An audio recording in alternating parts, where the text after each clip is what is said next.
Sehingga untuk mengatasi masalah tersebut, kemudian kerajaan-kerajaan di Eropa berusaha untuk mencari jalur perdagangan baru, namun kali ini tidak lagi melalui jalur darat.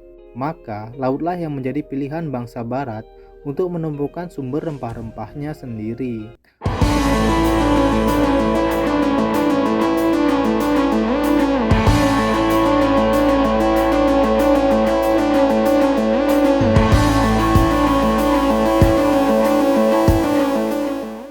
Hai historian, kembali lagi di channel Delta Buana.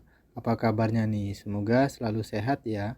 Kali ini kita akan membahas mengenai sejarah kedatangan bangsa Eropa ke Indonesia. Jadi, bagi kalian yang sedang mencari materi ini, bisa kalian simak pembahasan dalam video ini ya.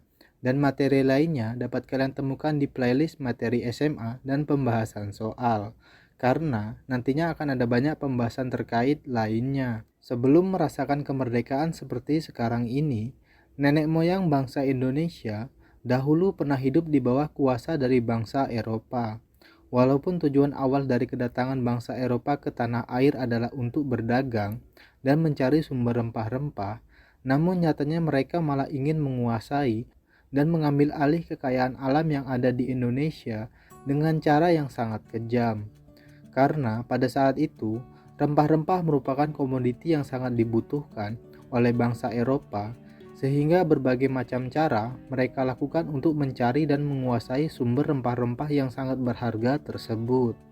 Jadi, dalam pembahasan kali ini, diawali oleh bangsa Eropa yang pertama kali datang ke Indonesia, yaitu bangsa Portugis. Untuk lebih jelasnya, berikut ini sejarah dan latar belakang kedatangan Portugis ke Indonesia beserta dengan pengaruhnya. Latar belakang Portugis ke Indonesia. Sudah kita ketahui sebelumnya kalau Portugis menjadi bangsa Eropa pertama yang berlayar hingga ke Kepulauan Nusantara.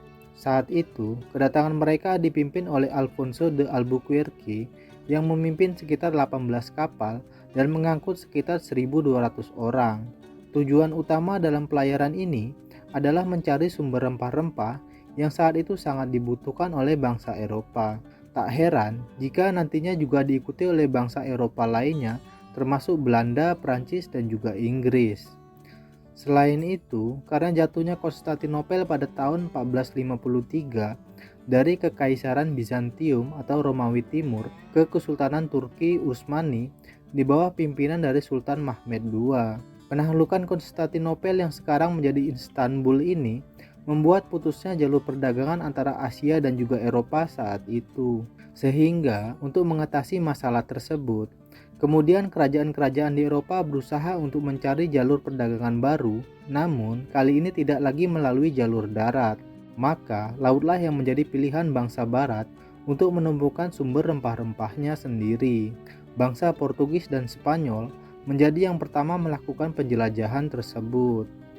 Selain itu, ada juga faktor pendukung lainnya yang membuat kedatangan bangsa Eropa ini bisa terjadi, yaitu adanya semangat 3G atau gold yang berarti kekayaan, glory yang berarti kejayaan, dan juga gospel yang berarti menyebarkan agama atau dalam bahasa Portugisnya yaitu Vitória, Fortaleza, dan juga Igreja.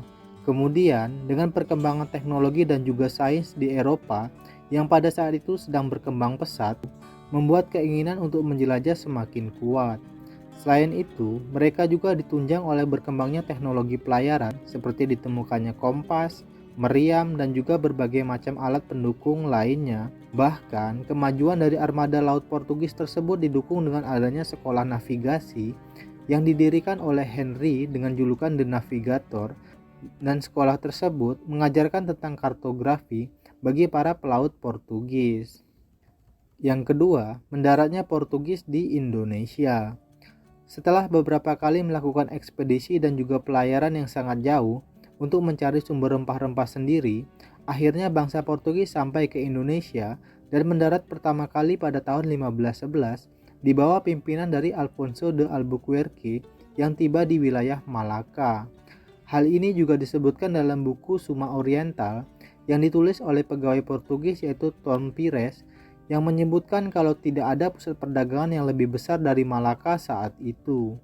Dan setelah berhasil menguasai wilayah Malaka, akhirnya Portugis menyadari bahwa wilayah tersebut bukanlah sumber penghasil rempah-rempah yang mereka cari, melainkan hanya sebagai pusat perdagangan. Dan hal tersebut membuat Malaka menjadi sepi dan ditinggalkan oleh para saudagar yang lebih memilih datang ke wilayah Aceh ataupun Banten, yang pada saat itu mulai ramai sebagai pusat perdagangan baru. Kemudian Portugis meninggalkan Malaka dan berlayar lagi hingga tiba di Ternate, Maluku tahun 1512. Awalnya, masyarakat Maluku menyambut baik Portugis. Bahkan, Portugis berhasil mendirikan benteng yang bernama Sao Paulo.